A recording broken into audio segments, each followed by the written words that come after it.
ചീനച്ചട്ടിയിലേക്ക് വെള്ളം ഒഴിച്ചു കൊടുത്തിട്ടുണ്ട്. തിളച്ച് വന്നിട്ടുണ്ട്. ആവശ്യത്തിനുള്ള ഉപ്പ് ചേർത്ത് കൊടുത്തിട്ടുണ്ട്. മഞ്ഞൾപ്പൊടി, കാവത്ത് ഞാൻ ഇതേപോലെ വലിയ പീസസ് ആക്കിയിട്ടുണ്ട് കേട്ടോ. വെള്ളത്തിലേക്ക് ഇട്ട് കൊടുക്കുന്നുണ്ട്. 5 മിനിറ്റ് ഒന്ന് കുക്ക് ചെയ്തെടുത്താൽ മതി, ഓവർ കുക്കാവണ്ട. ഞാൻ ഊറ്റിയെടുക്കുന്നുണ്ട്. ഈ ചൂടാറട്ടെ, അതിനുശേഷം നമുക്ക് അരിഞ്ഞെടുക്കണം കേട്ടോ. ഞാൻ ഇതുപോലെ സ്ലൈസ് ചെയ്തെടുത്തിട്ടുണ്ട്. ഗ്രേറ്ററിൽ വെച്ചിട്ടാണ് ഞാൻ ഇങ്ങനെ ചെയ്തിരിക്കണേ കേട്ടോ. ഓയിൽ ഒഴിച്ച് കൊടുത്തിട്ടുണ്ട്. ഓയിൽ ചൂടായിട്ടുണ്ട്. നമുക്കിതിലേക്ക് ഇട്ട് കൊടുക്കാം.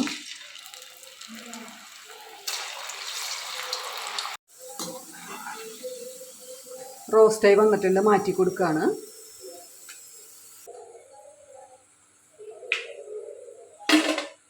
ഫുള്ള് ഞാൻ ഫ്രൈ ചെയ്തെടുത്തിട്ടുണ്ട്.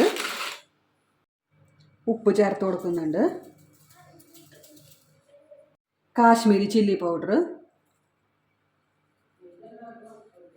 ചാട്ട് മസാല ഇല്ലെങ്കിൽ ഗരം മസാല ചേർത്തോളൂ കേട്ടോ.